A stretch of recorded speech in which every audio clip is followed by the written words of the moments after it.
2 Kings 4. And a certain woman of the wives of the sons of the prophets cried out to Elisha, saying, Your servant, my husband, is dead, and you know that your servant feared Jehovah. And the lender is come to take my 2 sons to be his slaves. And Elisha said to her, What should I do for you? Inform me, what do you have in the house? And she said, Your female servant has not at all in the house, except a pot of oil. And he said, Go, borrow vessels from everywhere, from all your neighbors. Empty vessels, do not get a few. And when you have come in, you shall shut the door behind you and your sons. Then pour it into all those vessels, and set aside the filled ones. So she went from him and shut the door behind her and her sons, who brought the vessels to her, and she poured it out. And it came to be, when the vessels were filled, that he said to her son, Bring me another vessel. But he said to her, There is not another vessel, and the oil ceased. So she went and informed the man of Elohim, and he said, Go, sell the oil and pay your debt, and you and your sons live on the rest. And it came to be on a day that Elisha went to Shunem, where there was a prominent woman, and she urged him to eat some food. And it came to be, as often as he passed by, that he turned in there to eat some food. And she said to her husband, Look, I know that this is a set-apart man of Elohim, who passes by us continually. Please, let us make a small upper room on the wall, and let us put a bed for him there, and a table and a chair and a lampstand. And it shall be, whenever he comes to us, let him turn in there. And it came to be on a day that he came there, and he turned into the upper room and lay down there. And he said to Gehazi his servant, Call this Shunammite woman. So he called her, and she stood before him.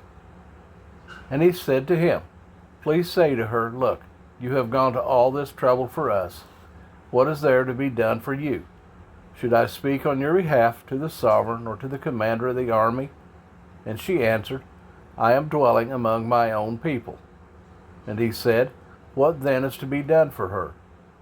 And Gehazi answered, Well, she has no son, and her husband is old. And he said, Call her. So he called her, and she stood in the doorway. And he said, About this time next year you shall embrace a son. And she said, No, my master, man of Elohim, do not lie to your female servant. And the woman conceived and bore a son when the appointed time had come, of which Elisha had spoken to her. And the child grew, and it came to be on a day that he went out to his father, to the reapers, and he said to his father, My head, my head. And he said to his servant, Take him to his mother. So she took and brought him to his mother, and he sat on her knees till noon, and died. And she went up and laid him on the bed of the man of Elohim, and shut the door on him, and went out.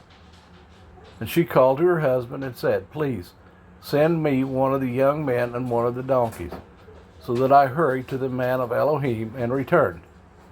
And he said, Why are you going to him today? It is neither the new moon nor the Sabbath. And she said, It is well. And she saddled the donkey and said to her servant, Drive and go, do not slow down, except I speak to you. And she went and came to the man of Elohim at Mount Carmel. And it came to be, when the man of Elohim saw her at a distance, that he said to his servant Gehazi, See, the Shunammite woman. Please now run to meet her, and say to her, Is it well with you? Is it well with your husband? Is it well with the child? And she answered, It is well. And she came to the man of Elohim at the hill, and caught him by the feet. But Gehazi came near to push her away. But the man of Elohim said, Leave her alone, for her being is better in her, and Jehovah has hidden it from me, and has not revealed it to me. And she said, Did I ask a son of my master? Did I not say, Do not deceive me? And he said to Gehazi, Gird up your loins, take my staff in your hand, and go. When you meet anyone, do not greet him, and when anyone greets you, do not answer him. And you shall lay my staff on the face of the child. And the mother of the child said, As Jehovah lives, and as your being lives, I do not leave you. And he rose and followed her. And Gehazi went on ahead of them, and laid the staff on the face of the child. But there was no voice, and there was no hearing. So he went back to meet him, and reported to him, saying, The child has not awakened. And Elisha came into the house, and saw the child was dead, lying on his bed. And he went in and shut the door behind the two of them, and prayed to Jehovah. And he went up and lay on the child, put his mouth on his mouth, his eyes to his eyes, and his hands on his hands, and stretched himself out on the child, and the flesh of the child became warm. And he returned and walked back and forth in the house, then went up and stretched himself out on him. And the child sneezed 7 times, and the child opened his eyes. And he called Gehazi and said, Call this Shunammite.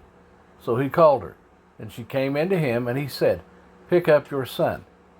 Then she went in and fell at his feet, bowed herself to the ground, and picked up her son, and went out. And Elisha returned to Gilgal, and the scarcity of food was in the land, and the sons of the prophets were sitting before him.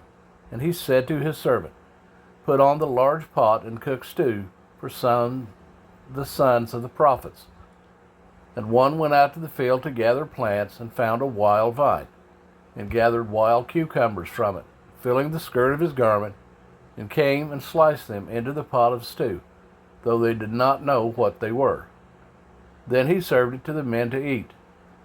And it came to be, as they were eating the stew, that they cried out and said, O man of Elohim, there is death in the pot. And they were unable to eat it. And he said, Then bring some flour. And he put it in the pot, and said, Serve it to the people to eat. And there was no evil matter in the pot. Now a man came from Baal Shalishah, and brought the man of Elohim bread of the first fruits, 20 loaves of barley bread, and newly ripened grain in his knapsack. And he said, Give it to the people to eat. And the servant said, What? Do I set this before 100 men? And he said, Give it to the people to eat. For thus said Jehovah, Eat and have some left over. And he set it before them, and they ate and had some left over, according to the word of Jehovah.